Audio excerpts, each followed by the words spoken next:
Est-ce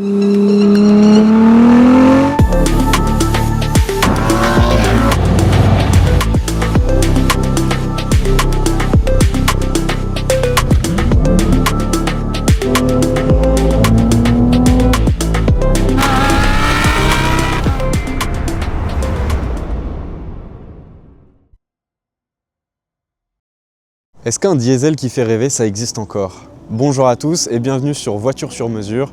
Aujourd'hui, on va essayer cette magnifique Alpina D3S. C'est parti!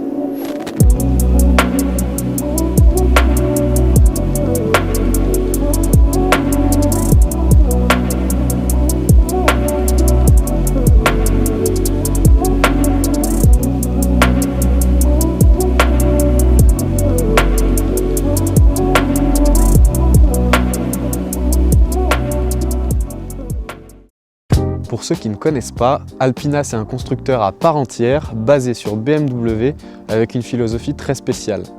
Confort, élégance et performance sans tomber dans l'excès. La D3S c'est un peu la voiture parfaite. Elle a le châssis d'une série 3, une préparation complète Alpina et un moteur diesel 3 litres qui envoie vraiment. Et puis bon, la préparation Alpina c'est pas que sous le moteur, c'est aussi et surtout esthétique et c'est ce qui les différencie des séries 3 classiques. Une ligne épurée, moderne et un côté luxe qui rend le tout parfait. À première vue, c'est plutôt discret, mais pour les connaisseurs, c'est la BMW parfaite. Jantes forgées 20 pouces Alpina classique, l'un des éléments les plus iconiques avec ce design à 20 branches immédiatement reconnaissable. Pour suivre les performances, Alpina équipe la D3S d'un freinage haute performance. À l'arrière, le spoiler spécifique apporte juste ce qu'il faut, un look plus agressif sans tomber dans l'excès. Le diffuseur spécifique et les 4 sorties d'échappement, c'est la signature qui trahit le vrai caractère de cette voiture. À l'avant, la lame Alpina avec sa déco et son logo donne immédiatement le ton. C'est une pièce distinctive mais toujours raffinée, et la calandre spécifique complète parfaitement l'ensemble.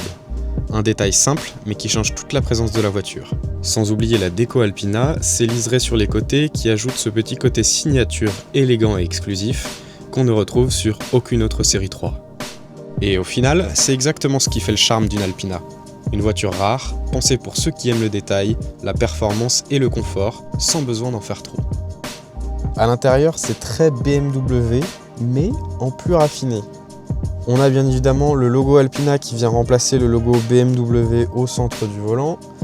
On a des surpiqûres bleues en haut du volant et vertes en bas. Ici, on est sur un pack hiver sur cet exemplaire, donc on a le volant chauffant.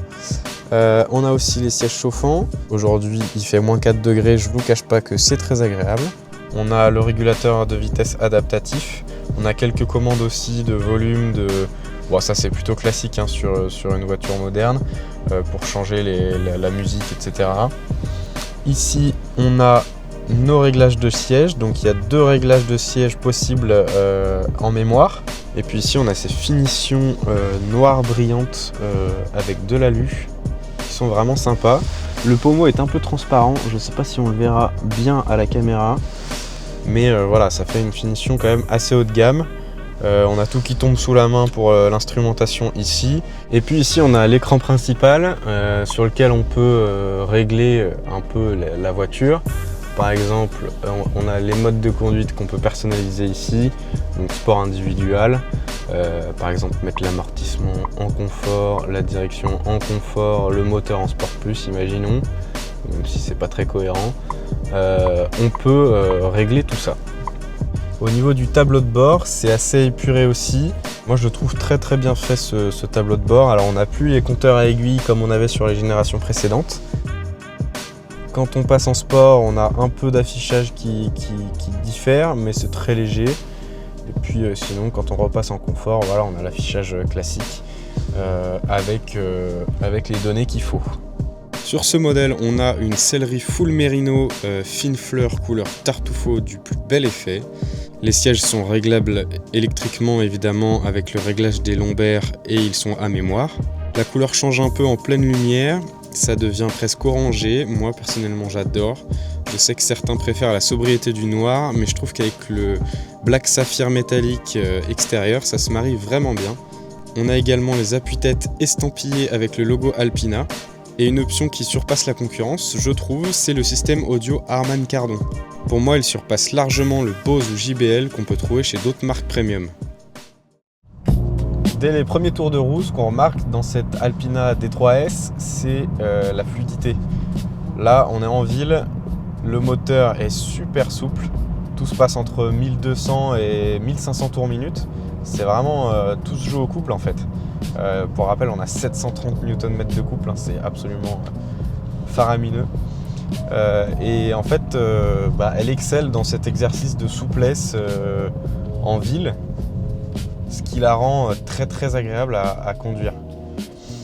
On remarque aussi un start and stop que je coupe tout de suite. Ce qu'on remarque aussi, c'est le confort. En fait, ça va un peu avec la souplesse, mais ces sièges, ils sont absolument incroyables. Ils sont hyper enveloppants. On a le réglage des lombaires, on a le réglage des cuisses, là, de l'assise des cuisses, de l'allongement en fait sous les cuisses. Ils sont full électriques, chauffants. Là, on est en plein hiver, donc c'est vraiment un régal. D'ailleurs, je vais baisser un peu parce qu'ils sont très efficaces. Alors là, je vais prendre une route qui devrait sauter un peu. Ouais, on le voit déjà. C'est assez bluffant en fait parce qu'on s'attend de l'extérieur, on s'attend à une voiture très rigide, très sportive. Parce que, pour rappel, on a quand même des jantes de 20 pouces. Et puis, vu les performances annoncées, 730 Nm de couple, 355 chevaux, un 0 à 100 en 4 secondes 6, on s'attend vraiment à une voiture rigide et sportive. Et ben pas du tout. Le travail de suspension est remarquable parce que en ville, avec les dodanes, les routes un peu cabossées comme celle-ci là, franchement, ça passe tout seul quoi. C'est vraiment très agréable. Je pense que c'est l'une des voitures les plus confortables que je n'ai jamais conduites. Alors, en partie grâce au siège, hein, parce que vraiment on est super bien assis, on est super bien enveloppé, mais je pense que le travail des suspensions est vraiment remarquable. Et à voir, je pense pas qu'elle ait un comportement bateau, enfin de bateau, je veux dire, avec du roulis, etc. Mais on va voir ça tout de suite. Déjà, le catapultage est impressionnant.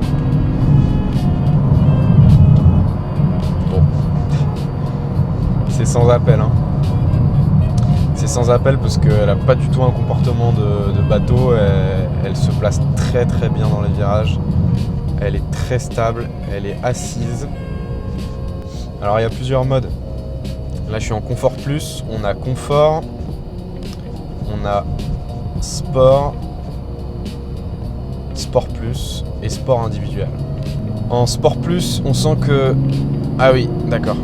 On sent que la réponse à l'accélérateur est quand même beaucoup plus franche. Mais en confort, c'est pas non plus un veau. Hein. Quand on demande de la puissance à la pédale, ah, c'est magnifique ici, tout est gelé.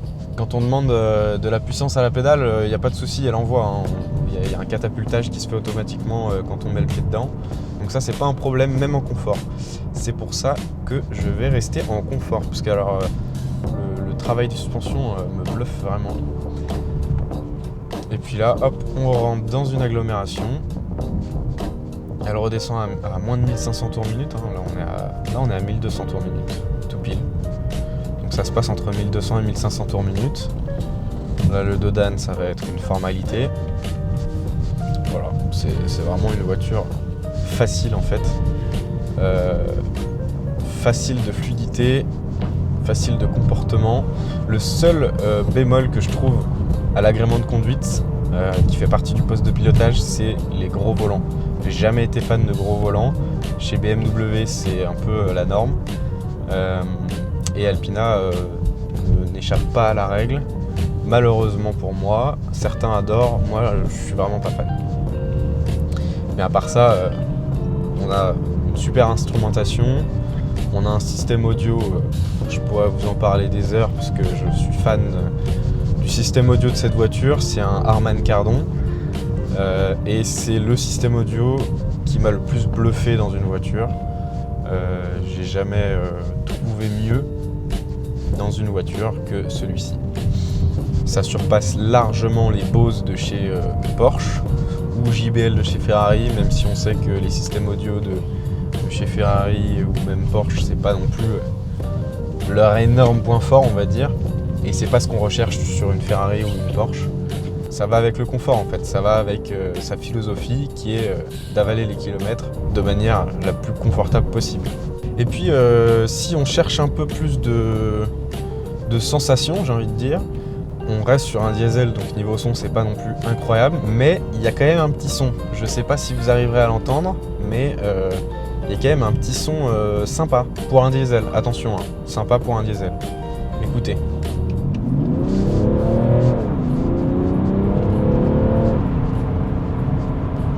Je sais pas si vous arrivez à entendre, mais c'est quand même un petit son sympa. Vraiment, je crache pas dessus. Là, la route est assez verglacée. Enfin, verglacée. En tout cas, il a neigé et tout est givré. Mais ça me fait pas peur parce qu'on est en X-Drive. C'est pour ça d'ailleurs aussi que ça catapulte assez fort avec ce couple et les 4 roues motrices. C'est instantané. On a des performances de supercar. Hein. On rivalise, enfin le 0 à 100 il rivalise avec le 0 à 100 de la F40, d'une Diablo, de vieilles supercars. Alors oui, c'est des supercars de l'époque, mais ça reste des statistiques monstrueuses.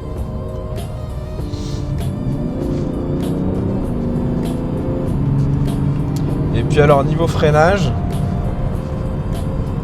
on a un très très bon toucher de pédale, je trouve. C'est assez progressif encore une fois. Mais si on veut faire un gros freinage, par exemple, là je vérifie qu'il n'y ait personne derrière moi, mais là je vais aller sur un gros freinage.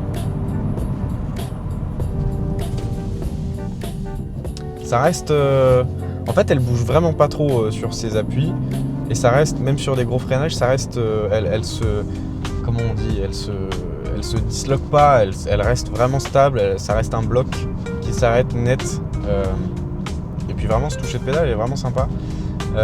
Au niveau de l'endurance du freinage, je n'ai pas été non plus pris au dépourvu, donc je pense qu'il y a une bonne endurance de freinage.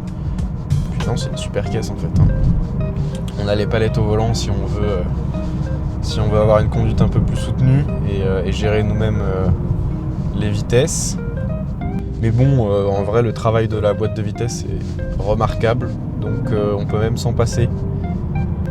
En fait, le maître mot de cette voiture, c'est vraiment le luxe, mais discret, sobre.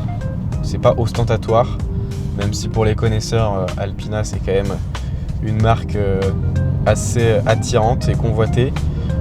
Mais moi, je trouve que voilà, ça reste assez discret, c'est pas trop m'as-tu vu. Disons que pour un public non averti, c'est une voiture qui passe un peu inaperçue, à part les stickers Alpina qui sont relativement discrets encore une fois. On se doute pas que voilà, c'est une voiture comme ça. Bon, et puis si cet essai vous a donné envie, sachez que cette voiture elle est disponible chez Voiture sur Mesure. N'hésitez pas à nous contacter si vous êtes intéressé. Je vais mettre toutes les infos et le lien de l'annonce dans la description. Et puis chez Voiture sur Mesure, on rachète votre véhicule, on fait aussi de la recherche personnalisée, du dépôt-vente. Donc si vous avez un véhicule à nous confier, n'hésitez pas. Et si vous cherchez un véhicule, n'hésitez pas à prendre rendez-vous chez nous. On va recueillir votre besoin et on cherche pas qu'en France, on cherche partout dans l'Europe avec nos partenaires pour vous trouver le véhicule que vous recherchez ou le véhicule qui correspond au mieux à vos critères de recherche. Merci à tous d'avoir suivi cette vidéo. N'hésitez pas à liker et commenter cette vidéo si elle vous a plu. Et moi je vous dis à bientôt pour un nouvel essai sur mesure.